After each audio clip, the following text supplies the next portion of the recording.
applications of Ampere's circuital law, Ampere's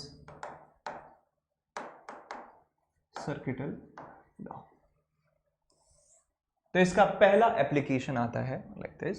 पहला application ये है कि एक इनफाइनाइट लेंथ का एक करंट कैरिंग कंडक्टर है, एक इनफाइनाइट लेंथ का, इनफाइनाइट का मतलब बहुत ज्यादा लंबा एक वायर है।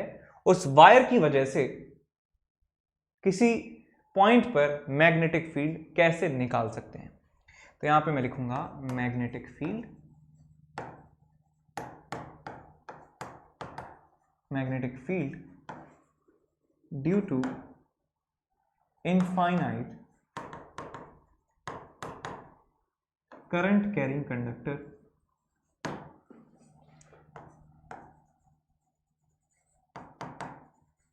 Current carrying conductor, current carrying conductor.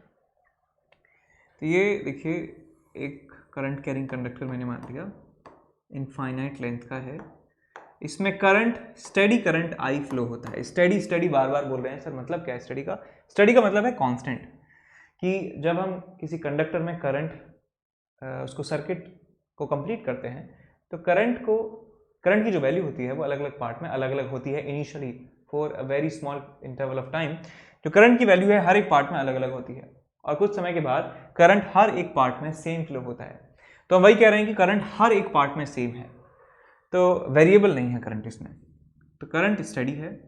तो हमें मान लीजिए इस पॉइंट पर, पॉइंट P पर मैग्नेटिक फील्ड निकालना है जिसकी शॉर्टेस्ट डिस्टेंस यहाँ से है r के बराबर। शॉर्टेस्ट डिस्टेंस इस पॉइंट की यहाँ से है r के बराबर, तो हमें निकालना है magnetic field at point P। अब क्या करें? तो हम जानते हैं क्योंकि एम्पियर सर्किटल लॉ में पढ़ा रहे हैं तो एम्पियर सर्किटल लॉ इस्तेमाल होगा। एम्पियर सर्किटल लॉ में एक लूप होता है, एक इमेजिनरी लूप होता है। तो लूप आप लीजिए r रेडियस का, जिसका सेंटर यहां से पास हो, सेंटर जिसका हो यहां पर, यानी कि जो वायर है उसके सेंटर से पास होना चाहिए, उसके एक्सिस पर होना चाहिए। तो मैंने एक इमेजिनरी लूप लिया ऐसे,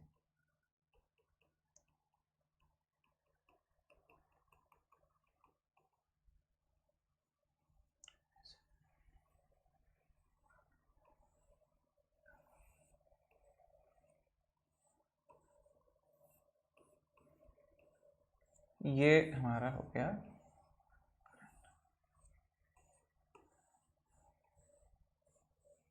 लूप, हो गया भाई। एक इमेजिनरी लूप है ये, कोई रियल नहीं है, it's imaginary loop, imaginary loop.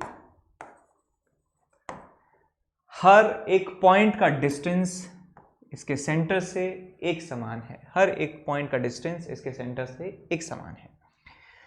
तो मान लीजिए मैंने यहाँ पे एक छोटा सा लेंथ की फॉर्म में एक वेक्टर लिया, dl वेक्टर, dl वेक्टर मैंने यहाँ पे लिया, यहाँ पे भी ले सकते हैं dl वेक्टर, यहाँ पे भी लेंगे dl वेक्टर, यहाँ पे भी लेंगे dl वेक्टर, कहीं से भी स्टार्ट कर सकते हैं, लेना तो पूरे लूप के अलोंग ही है। dl vector, dl vector, dl vector, dl vector, dl vector, like this, dl vector, dl vector, इस तरीके से हमने dl वेक्टर यहाँ पे लिया। अब ये देखो बेटा कि क्योंकि ये वायर जो है, इस वायर के लिए जितने भी पॉइंट्स हैं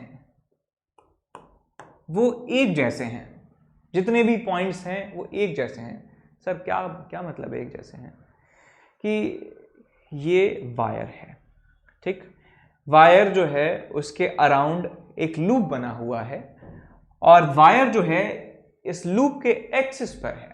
तो हम जानते हैं कि एक बायो-सैवर्ट्स लॉ में जो मैग्नेटिक फील्ड का फॉर्मूला होता था वो होता था dB vector is equal to mu not upon 4 pi I dl cross r upon r cube. यानी कि वहां पे मैग्नेटिक फील्ड निकालने के लिए हमें r वेक्टर और उस पॉइंट का उस करंट एलिमेंट से डिस्टेंस पर ये बात डिपेंड करती थी, यानी कि डिस्टेंस जो है उस पर डिपेंड करता है मैग्नेटिक फील्ड का मैग्नीट्यूड। मैग्नीट्यूड जो है वो डिस्टेंस से डिपेंड करता है, डिस्टेंस पे डिपेंड करता है। तो मैं कह रहा हूं कि इस वायर से जो डिस्टेंसेस का पैटर्न है किसी भी पॉइंट का वो एक समान है, यानी कि इस वायर के जितने भी एलिमेंट्स हैं उनसे जो डिस्टेंस इस पॉइंट की है, यहां से डिस्टेंस देखिए r है, ये कुछ और होगी, ये कुछ और है, ऐसे ये जो डिस्टेंसेस का पैटर्न है बेटा वो हर एक पॉइंट के लिए एक समान है, हर एक पॉइंट के लिए एक समान है। लाइक दिस कोई भी पॉइंट आप ले लीजिए इस लूप पर, उस लूप के लिए वो सारी डिस्टेंसेस का जो पैटर्न है वो एक समान है, और हम जानते हैं कि मैग्नेटिक फील्ड डिस्टेंस का ही फंक्शन होता है। तो मैं ये बात कंक्लूड यहां पे कर रहा हूं कि इस वायर की वजह से हर एक पॉइंट पे जो मैग्नेटिक फील्ड का मैग्नीट्यूड है वो एक समान होगा। तो यहां पे हम लिखेंगे due to symmetric distribution of current,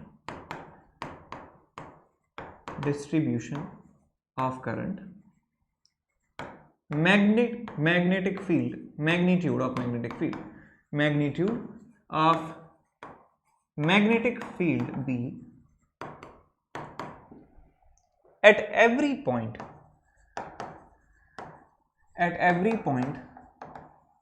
will be same।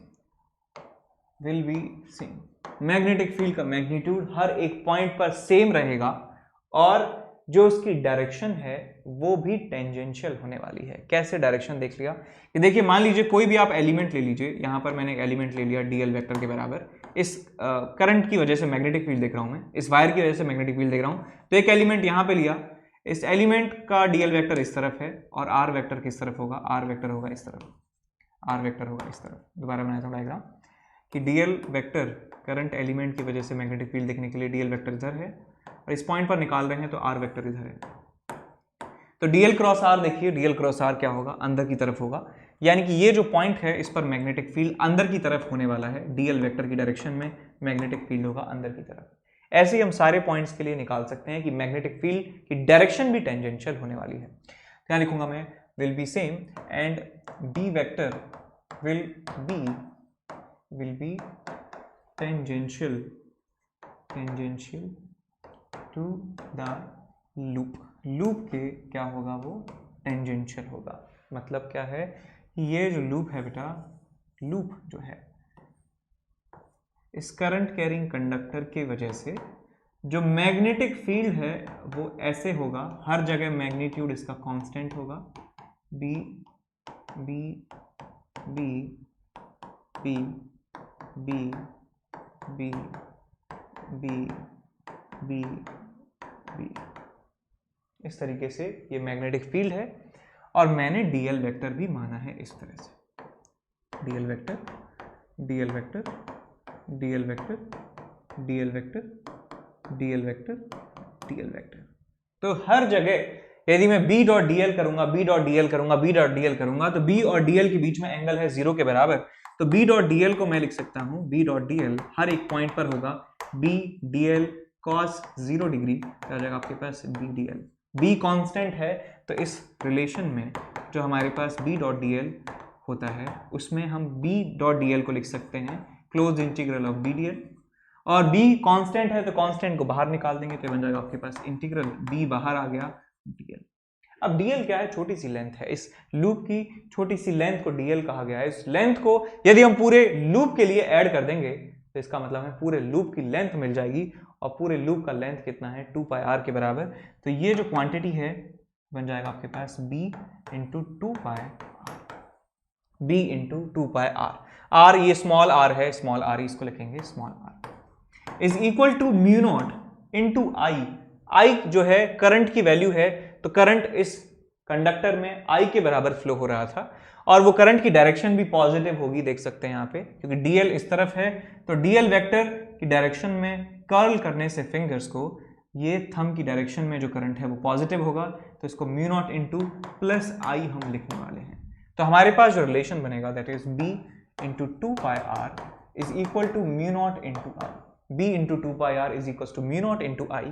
तो यहाँ से मैग्नेटिक फील्ड की वैल्यू आपको मिलने वाली है mu not I upon 2πr। Mu not I upon 2πr आपको मैग्नेटिक फील्ड मिलने वाला है।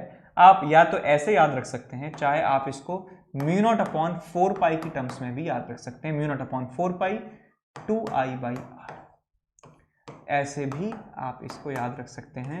ये इनफाइनाइट वायर की वजह से किसी पॉइंट पर मैग्नेटिक फील्ड की वैल्यू है, ठीक। और एक बार दोबारा से पैटर्न देख लेंगे कि किस पैटर्न में मैग्नेटिक फील्ड होता है। तो ये इनफाइनाइट वायर है, ये जा रहा है ऐसे करंट इसमें, और एक लूप ऐसे है। तो इस लूप के अलोंग मैग्नेटिक फील्ड होता है इस तरह से।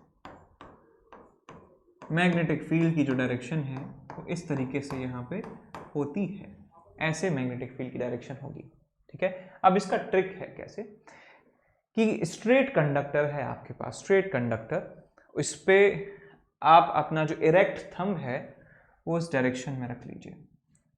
इरेक्ट थंब अपने स्ट्रेट कंडक्टर की डायरेक्शन में आप रख लीजिए और अपनी फिंगर्स को कर्ल कीजिए। तो फिंगर जो हैं वो इस तरीके से कर्ल हो रही हैं, इस तरीके से कर्ल हो रही हैं, इस तरीके से कर्ल हो रही हैं। तो यही जो है डायरेक्शन है आपके करंट की, जो यही जो डायरेक्शन है आपके मैग्नेटिक फील्ड की है। तो समझ गए आप यहाँ पे, ठीक। उसके बाद एग्जाम्पल करके बताइए कि ये करंट कैरिंग वायर है, इनफाइनाइट है। आपको बताना ये है कि एक पॉइंट है यहाँ पर P और दूसरा पॉइंट है यहाँ पर Q। एक पॉइंट P है और एक Q है। आपको बताना ये है कि इस पॉइंट P पर डायरेक्शन ऑफ मैग्नेटिक फील्ड कहाँ होगा और इस पॉइंट Q पर जो डायरेक्शन ऑफ मैग्नेटिक फील्ड है वो कहाँ पर होना चाहिए। और दूसरा एग्जाम्पल ये होगा आपके पास कि करंट कैरिंग कंडक्टर है इस तरीके से इनफाइनाइट, और इसमें करंट की डायरेक्शन अब की बार उल्टी है। तो आपके पास पॉइंट P और पॉइंट Q दोनों पर आपको मैग्नेटिक फील्ड की डायरेक्शन बतानी है, कितनी होगी। पॉज कर दीजिए इस वीडियो को और निकालिए क्या होगा डायरेक्शन। तो आप इसमें देख सकते हैं, आप अपना जो ये थंब है राइट हैंड का, वो आप करंट की डायरेक्शन में देखिए और आप अपनी फिंगर्स को कर्ल करेंगे नेचुरल मूवमेंट में। तो ये फिंगर्स किस डायरेक्शन में कर्ल हो रही हैं, देखिए अंदर की तरफ जा रही है ये फिंगर। तो इसका मतलब P पॉइंट पर जो मैग्नेटिक फील्ड है वो अंदर की तरफ होगा। मैग्नेटिक फील्ड इस पॉइंट पर इस वायर की वजह से अंदर होगा। यदि मैं बात करूं Q की, तो आपका जो फिंगर है राइट हैंड का थंब जो है उसको आप करंट की डायरेक्शन में देखिए और कर्ल करिए अपनी फिंगर्स को। तो आपकी जो फिंगर्स हैं इस पॉइंट के लिए बाहर की तरफ कर्ल होना चाहती हैं। तो यही डायरेक्शन है मैग्नेटिक फील्ड की पॉइंट Q पर। पॉइंट Q पर मैग्नेटिक फील्ड बाहर की तरफ है, इस पॉइंट P पर मैग्नेटिक फील्ड अंदर की तरफ है। अब वायर की बात करते हैं, इस वायर की। अब इस वायर पे जो करंट की डायरेक्शन है उस करंट की डायरेक्शन में अपना थंब जो है कर लीजिए। क्या आपने थंब कर लिया? अब कर्ल कीजिए अपनी फिंगर्स को, राइट हैंड होना चाहिए, थंब कर लिया करंट की डायरेक्शन में। अब इनको कर्ल कीजिए तो ये जो है मेरा जो फिंगर्स हैं वो अंदर की तरफ कर्ल होना चाह रही हैं। तो इसका मतलब यहाँ पर मैग्नेटिक फील्ड अंदर की तरफ होगा। यहाँ की बात करूँ तो जो हमारा राइट हैंड जो है उसको का जो थंब है उसको आप करंट की डायरेक्शन में करंट की डायरेक्शन में पॉइंट कीजिए। तो ये कुछ ऐसे होगा, नीचे की तरफ आपका थंब होना चाहिए करंट की डायरेक्शन में। और फिर आप अपनी राइट हैंड की फिंगर्स को कर्ल कीजिए। तो आपकी राइट हैंड की जो फिंगर्स हैं वो बाहर की तरफ कर्ल होना चाह रही हैं। तो इस पॉइंट पर जो मैग्नेटिक फील्ड की जो वैल्यू है वो बाहर की तरफ होने वाली है। तो इस तरीके से आप एक करंट कैरिंग कंडक्टर जो कि इनफाइनाइट लेंथ का है उसकी वजह से मैग्नेटिक फील्ड का डायरेक्शन बता सकते हैं। अब मैग्नीट्यूड की बात भी करेंगे। क्वेश्चन कि एक आपके पास सिचुएशन है कुछ ऐसी, एक वायर है, इसका लेंथ इनफाइनाइट है, इसमें करंट है I के बराबर और एक पॉइंट यहाँ पर है, इस पॉइंट का डिस्टेंस यहाँ से R के बराबर है, ठीक। एक दूसरा वायर भी है यहाँ पर और उस वायर में जो करंट है वो इस डायरेक्शन में है, करंट की वैल्यू है I/2 के बराबर और ये जो डिस्टेंस है ये भी आपके पास है R के बराबर, R के बराबर डिस्टेंस है, ये भी इनफाइनाइट है। तो आपको बताना ये है कि इस पॉइंट पर नेट मैग्नेटिक फील्ड कितना होगा। इस पॉइंट P पर नेट मैग्नेटिक फील्ड कितना होगा ये आपको बताना है। Net magnetic field at point कितना। इस वीडियो को पॉज कर लीजिए आराम से और फिर इसको सॉल्व कीजिए।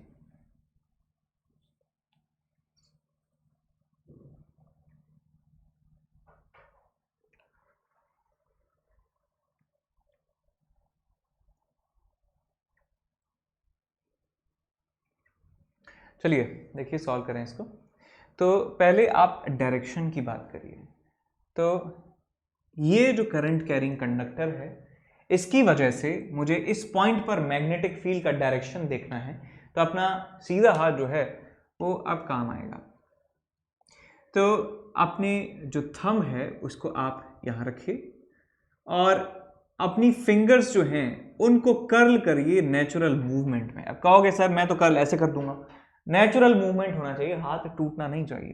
तो अंदर की तरफ आप इनको कर्ल कर सकते हैं। तो मैं कह सकता हूं कि इसकी वजह से जो मैग्नेटिक फील्ड यहां पर होगा दैट विल बी इनसाइड, अंदर की तरफ होगा। मैं इस वायर को वायर नंबर 1 मान लेता हूं, तो मैं इसको B1 कह देता हूं। B1 होगा अंदर की तरफ। अब इस बात करें यहां की, तो इस वायर को वायर नंबर 2 मान लेते हैं। इसकी वजह से जो मैग्नेटिक फील्ड होगा दैट विल बी B2। तो इसकी वजह से यहां पर मैग्नेटिक फील्ड आपको निकालना है, तो आप अपना जो थंब है ऊपर की तरफ करिए और कर्ल करिए अपनी फिंगर्स को। तो आपकी फिंगर्स जो हैं वो बाहर की तरफ कर्ल होना चाह रही हैं, तो इसका मतलब यहां पर मैग्नेटिक फील्ड होगा बाहर की तरफ B2 due two wire number 2। बस अब तो काम जो है वो हो चुका है। अब फॉर्मूला हम जानते हैं μ0/4 2I/r। तो B1 की वैल्यू आ जाएगी, B1 vector will be equal to μ0/4 2I/r। ये अंदर की तरफ है, माइनस k कैप है। जो सेकंड वायर की वजह से जो मैग्नेटिक फील्ड है वो है बेटा बाहर की तरफ, तो मैं लिखूंगा उसको μ0/4। करंट कितना है I/2, डिस्टेंस कितना है r, तो आ जाएगा आपके पास प्लस k कैप। इन दोनों को आप जोड़ देंगे तो आपको नेट मैग्नेटिक फील्ड निकल जाएगा। तो इन दोनों को ऐड कर देंगे तो net magnetic field vector is equal to B1 vector plus B2 vector. इन दोनों को ऐड कर दीजिए तो ये 2 टाइम्स है, ये 1/2 टाइम्स है, तो आ जाएगा आपके पास 2 minus half minus 3/2। So you will get μ0/4 3I/2r और डायरेक्शन होगी माइनस k कैप में, माइनस k कैप में डायरेक्शन होने वाली है। ये आपको आंसर जो है मिल जाएगा। ठीक है।